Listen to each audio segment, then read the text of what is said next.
ချက်ခရီးကနေပြန်လာပြီးတော့သားလေးတွေနည်းနည်းနေလောင်ထားလေး6တာလေးရှိလို့သားရေးလေးထိမ့်သိမ့်ချင်လို့ပါဟုတ်ကဲ့ဒီချက် facial ရော body ရောလားမသိ facial body တခါလေးဟုတ်ကဲ့ဟုတ်အဲ့ဒါဆိုလို့ရှိရင်တမီးတို့စီကဒီ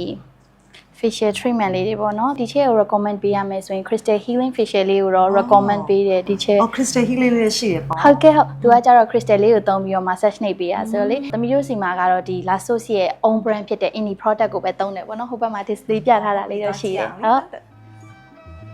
ဒီ product လေးပေါ့နော်က chemical လုံးဝမပါဘူး natural ingredient တွေပဲထုတ်ထားတာဆိုတော့အသားရည်အတွက်စိတ်ချယုံကြည်ပြီးသုံးလို့ရတယ်လုံးဝ organic ပေါ့လုံးဝ organic အဲ့တော့ sensitive skin ပဲဖြစ်ဖြစ်ကိုမျက်နှာကလေးအလွယ်တကူ allergic ထတတ်တာမျိုးဆိုရင်ဘာမှစိတ်ပူစရာမလိုဒါကအသားရည်တိုင်းနဲ့တဲ့တယ်ပေါ့နော်ဒီချက်လည်း sensitive skin နဲ့ပါတယ်ပေါ့နော်တခုဆိုလို့ရှိရင်ဝက်ချန်ထွက်တာအစီပြန်တာစီဘူးထွက်တာလေးအတွက်စိတ်မပူရတော့ဘူးပေါ့ဟုတ်အဲ့ဆိုရင်စိတ်ချလက်ချလုပ်လို့ရပြီတဘာဝအတိုင်းလေးဟုတ်တဘာဝအတိုင်းတို့တဘာဝနဲ့ထိတွေ့ပြီးတော့လုပ်ကြမယ် treatment ဟုတ်ကဲ့ပါ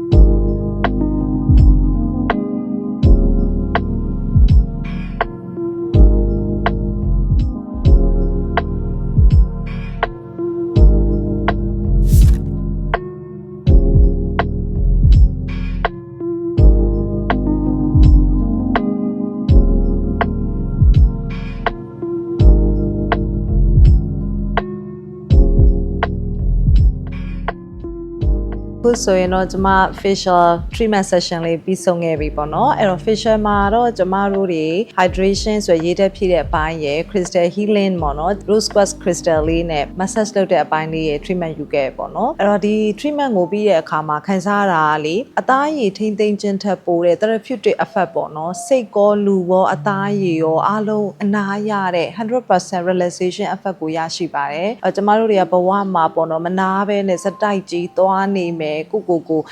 recharge လုပ်တဲ့အတိုင်းလေးအပြန်သွင်းတဲ့အချိန်ကလေးမရှိဘူးဆိုရင်တော့ဒါဘဝကြီးကပင်ပန်းနိုင်တယ်ပေါ့နော်ဒီလိုမျိုးလေး recharge လုပ်တဲ့အချိန်လေးတွေကိုယ့်ရဲ့အသားရည်ကိုအနာပေးမယ်ကိုယ့်ရဲ့စိတ်ကလေးကိုအနာပေးမယ်ဆိုရင်တော့ကျမတို့ဒါခန္ဓာကိုယ်ရဲ့ energy တွေကပြန်ပြီးတော့ပြည့်ဝလာမယ်လို့ခံစားရပါတယ်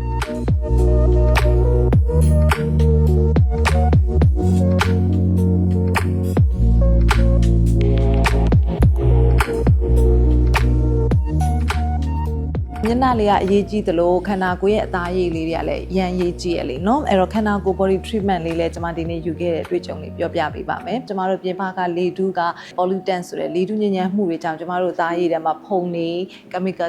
ဓာတ်ထုတွေဝင်ရောက်နိုင်တယ်ပေါ့နော်ဒီဟာမျိုးကိုကျွန်မတို့ခန္ဓာကိုယ်တန့်စင်တဲ့ body scrub လေးတေချာလုပ်ပေးမှသာကျွန်မတို့ခန္ဓာကိုယ်ရဲ့အသားရည်ဟာရေရှည်ကျွန်မတို့နူးညံ့တယ်ချောမွတ်တယ်ဝင်းလက်တယ်ကျန်းမာတယ်ဆိုတော့အသားရည်ရမှာပေါ့နော်အဲ့တော့ body scrub လုပ်ပြီးတော့ကျွန်မတို့ခန္ဓာကိုယ်အတွက်လိုအပ်တဲ့ hydration ပေါ့နော်6သွေးရဲ့အသားရည်အတွက်ကိုလိုအပ်တဲ့ moisturizer ဒီကဖြည့်ပေးခဲ့ပါတယ် Lasos Spa ကစတင်ခဲ့တဲ့ခုနှစ်နဲ့ဆိုရင်1995ကနေစခဲ့တာဖြစ်တဲ့အတွက်အခုဆိုရင်နှစ်30ကြာအတွေ့အကြုံသက်တမ်းရှိနေတဲ့ spa တစ်ခုဖြစ်ပါတယ် treatment ပေးတဲ့ therapist တွေအနေနဲ့ဆိုလို့ရှိရင်လည်းအတွေ့အကြုံတွေအများကြီးရှိတယ်သူတို့ရဲ့ treatment ပေးမှုကအရန်ကိုညင်တာတယ်အရန်ကိုထိရောက်မှုတွေရန့်ရှည်လို့ခံစားရပါတယ်အဲ့တော့ကျမတို့မျိုးသမီးတွေအနေနဲ့တော့မြင်ရတဲ့အစိတ်အပိုင်းတွေမျက်နှာတွေ body တွေဆိုတဲ့အပိုင်းတွေပဲဂရုစိုက်မနေပဲမမြင်ရတဲ့အစိတ်ပိုင်းပေါ့နော်ဥပမာဂျိုင်းတွေပေါင်ချန်တွေတင်ဖားတွေဒီလိုနေရာတွေလည်းဂရုစိုက်တဲ့တယ်လို့ကျွန်မမြင်တယ်ပုံမှန်ချိန်မှာမမြင်ရတဲ့အစိတ်ပိုင်းလေးတွေကိုဒါဂရုစိုက်ခြင်းအဖြစ်နဲ့ကျမတို့မျိုးသမီးတွေအနေနဲ့ကိုယ့်ရဲ့ခန္ဓာကိုယ်ပေါ်မှာပုံမှုချစ်တက်လာမယ်ကိုယ့်ရဲ့ခန္ဓာကိုယ်နဲ့ပတ်သက်ပြီးပိုပြီးယုံကြည်မှုရှိလာမယ်ဒီယုံကြည်မှုတွေကနေကိုယ့်ရဲ့ဘဝတွေကိုရှောက်လန်းမှုခွန်အားတွေအများကြီးဖြစ်လာမှာဖြစ်တဲ့အတွက်ဒီလိုမိမိကိုယ်ကိုချစ်တဲ့ self love တွေ့ပြီးတဲ့အချိန်ကလေးတွေနဲ့ကိုယ့်ကိုယ်ကို spa time လေးတွေတစ်လကိုတစ်ချိန်လောက်တော့ပြီးကြည့်ကြပါနော်